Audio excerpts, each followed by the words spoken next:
Purification. Visuddhimagga. By Bhattacharya Buddhaghosa. Translated from the Pali by Bhikkhu Naoamoli. Part 2 Concentration, Samadhi. Chapter X. The Immaterial States. Arupanidasa. 1. The base consisting of boundless space. 326 Now, as to the four immaterial states mentioned next to the divine abidings, 3.105, one who wants firstly to develop the base consisting of boundless space sees in gross physical matter danger through the wielding of sticks, etc., because of the words, it is in virtue of matter that wielding of sticks, wielding of knives, quarrels, brawls and disputes takes place, but that does not exist at all in the immaterial state, and in this expectation he enters upon the way to dispassion. For only material things, for the fading and cessation of only those, MI 410, and he sees danger in it too through the 1,000 afflictions beginning with eye disease. So, in order to surmount that, he enters upon the fourth jhana in any one of the 9 kasioas beginning with the earth kasio and omitting the limited space kasio. 2. Now, although he has already surmounted gross physical matter by means of the fourth jhana of the fine material sphere, nevertheless he still wants also to surmount the kasio materiality, since it is the counterpart of the former. How does he do this?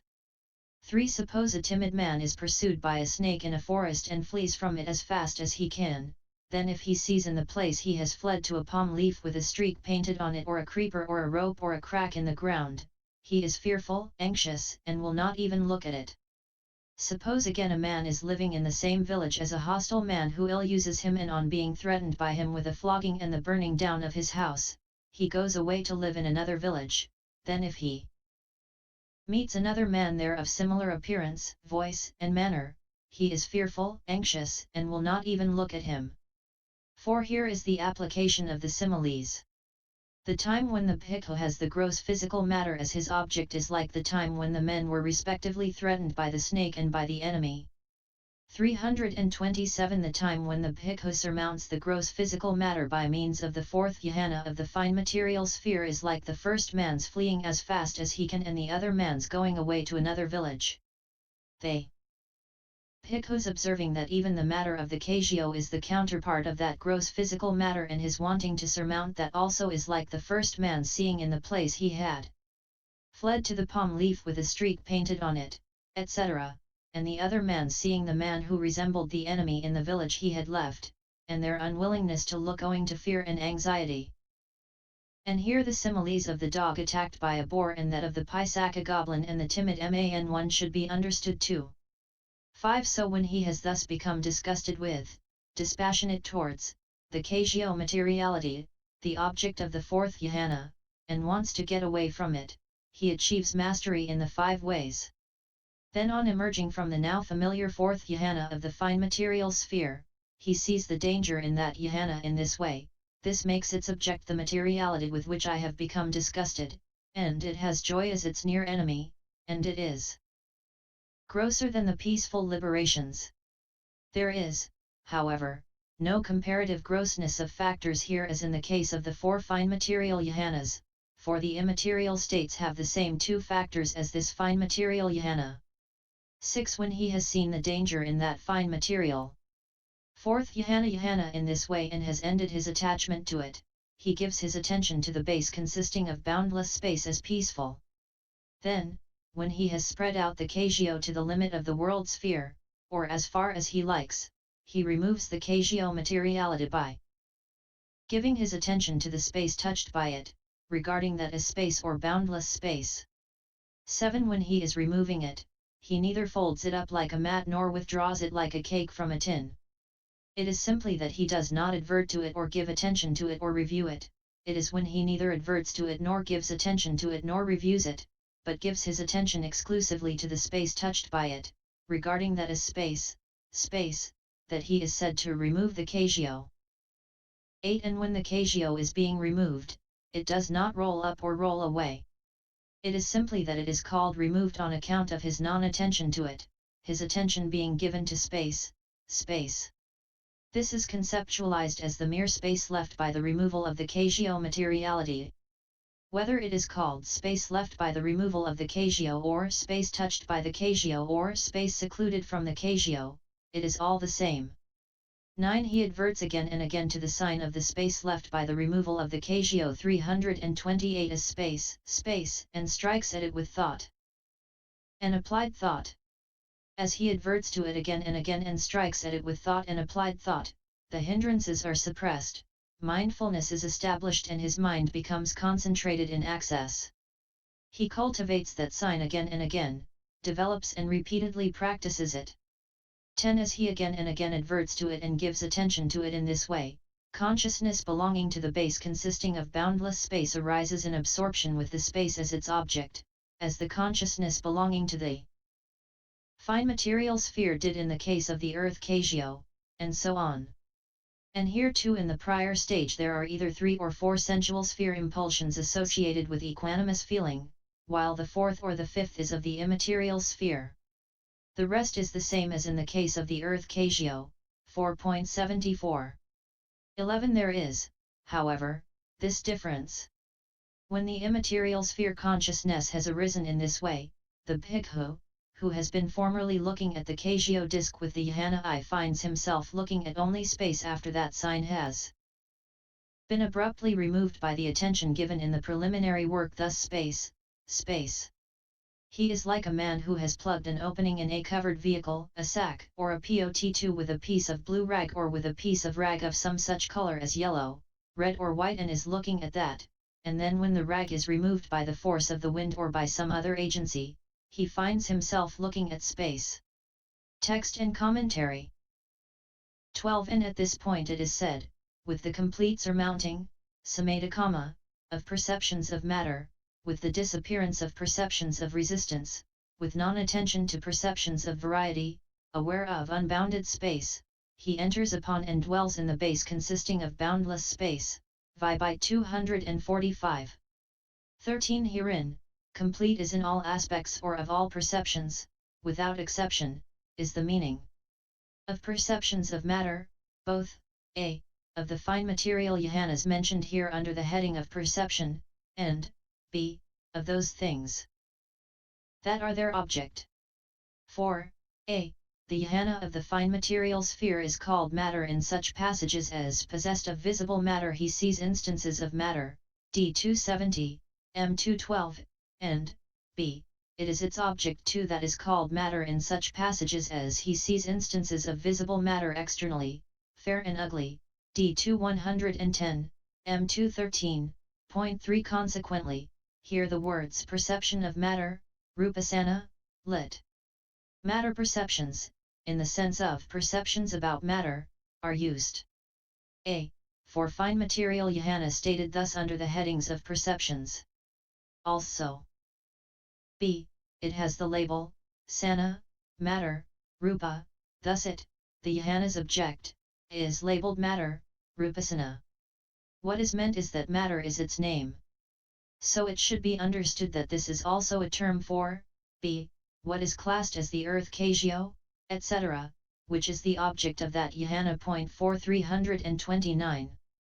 14. With the surmounting, with the fading away and with the cessation. What is meant?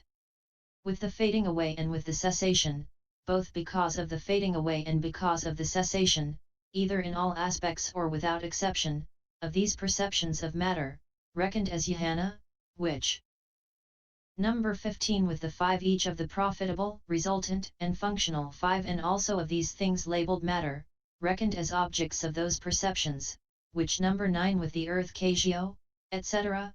1. He enters upon and dwells in the base consisting of boundless space. For he cannot enter upon and dwell in that without completely surmounting perceptions of matter. 15. Herein, there is no surmounting of these perceptions in one whose greed for the object of those perceptions has not faded away, and when the perceptions have been surmounted, their objects have been surmounted as well. That is why in the Vibhoga only the surmounting of the perceptions and not that of the objects is mentioned as follows. Herein, what are perceptions of matter? They are the perception, perceiving, perceivedness, in one who has attained a fine material sphere attainment, or in one who has been reborn there, or in one who is abiding in bliss there in this present life. These are what are called perceptions of matter. These perceptions of matter are past, surpassed, surmounted. Hence, with the complete surmounting of perceptions of matter is said, by 261. But this commentary should be understood to deal also with the surmounting of the object, because these attainments have to be reached by surmounting the object, they are not to be reached by retaining the same object as in the first and subsequent jhanas. 16. With the disappearance of perceptions of resistance. Perceptions of resistance are perceptions arisen through the impact of the physical base consisting of the eye, etc., and the respective objects consisting of visible objects, etc., and this is a term for perception of visible objects, rupa, and so on, according as it is said, here, what are perceptions of resistance? Perceptions of visible objects, perceptions of sounds, perceptions of odors, perceptions of flavors, perceptions of tangible objects, these are called perceptions of resistance, by 261, with the complete disappearance, the abandoning, the non-arising, of these 10 kinds of perceptions of resistance, that is to say, of the 5 profitable resultant and 5 unprofitable resultant, 6 causing their non-occurrence, is what is meant. 17. Of course, these are not to be found in one who has entered upon the first jhana, etc., either, for consciousness at that time does not occur by way of the 5 doors. Still 330. The mention of them here should be understood as a recommendation of this jhana for the purpose of arousing interest in it, just as in the case of the 4th jhana there is mention of the pleasure and pain already abandoned elsewhere, and in the case of the 3rd path there is mention of the false view of personality, etc., already abandoned earlier.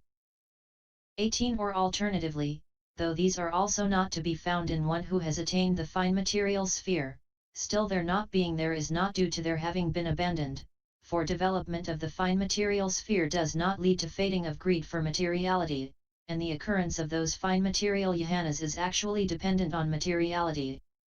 But this development of the immaterial does lead to the fading of greed for materiality. Therefore it is allowable to say that they are actually abandoned here, and not only to say it, but to maintain it absolutely. 19. In fact it is because they have not been abandoned already before this that it was said by the Blessed One that sound is a thorn to one who has the first jhana, AV 135. And it is precisely because they are abandoned here that the imperturbability, see by 135, of the immaterial attainments and their state of peaceful liberation are mentioned, MI 33, and that Aara Kalama neither saw the 500 carts that passed close by him nor heard the sound of them while he was in an immaterial attainment, D2 130. 20. With non-attention to perceptions of variety, either to perceptions occurring with variety as their domain or to perceptions themselves various. 4. Perceptions of variety are so called for 2 reasons.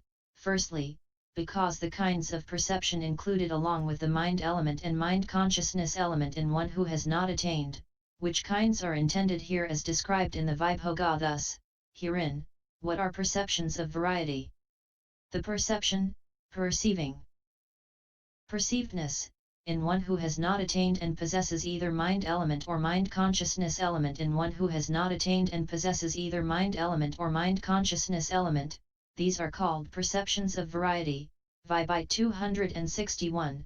Occur with respect to a domain that is varied in individual essence with the variety classed as visible object, sound, etc., and secondly, because the 44 kinds of perception, that is to say, 8 kinds of sense sphere profitable perception, 12 kinds of unprofitable perception, 11 kinds of sense sphere profitable resultant perception, 2 kinds of unprofitable resultant perception, and 11 kinds of sense sphere functional perception, themselves have variety, have various individual essences, and are dissimilar from each other.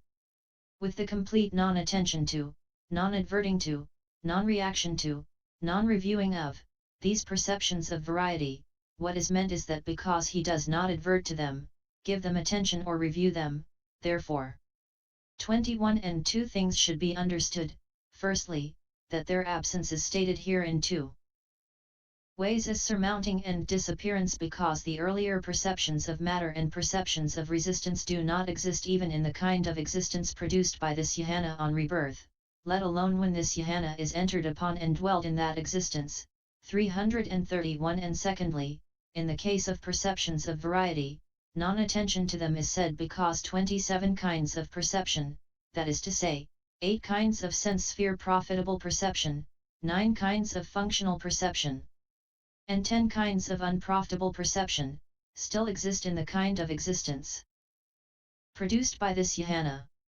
For when he enters upon and dwells in this jhana there too, he does so by non-attention to them also, but he has not attained when he does give attention to them. 22. And here briefly it should be understood that the abandoning of all fine material sphere states is signified by the words with the surmounting of perceptions of matter, and the abandoning of and non-attention to all sense sphere consciousness and its concomitants is signified by the words with the disappearance of perceptions of resistance, with non-attention to perceptions of variety. 23. Unbounded space, here it is called unbounded, ananta, lit endless, because neither its end as its arising nor its end as its fall are made known. 7. It is the space left by the removal of the kasioa that is called space. And here unboundedness, endlessness, should be understood as referring to the attention also, which is why it is said in the Vibhoga, he places, settles his consciousness in that space, he pervades unboundedly, anantai, hence unbounded, ananto, space is said, Vibhite 262. 24. He enters upon and dwells in the base consisting of boundless space, it has no bound, antat, and thus it is unbounded, ananta. What is spatially unbounded, akaze anantai, is unbounded space, akazayantai. Unbounded space is the same as boundless space, akazayank, lit space boundlessness. That boundless space is a base, ayatana, in the sense of habitat for the jhana whose nature it is to be associated with it, as the deity's base is for deities, thus it is the base consisting of boundless space, akazayankayatana.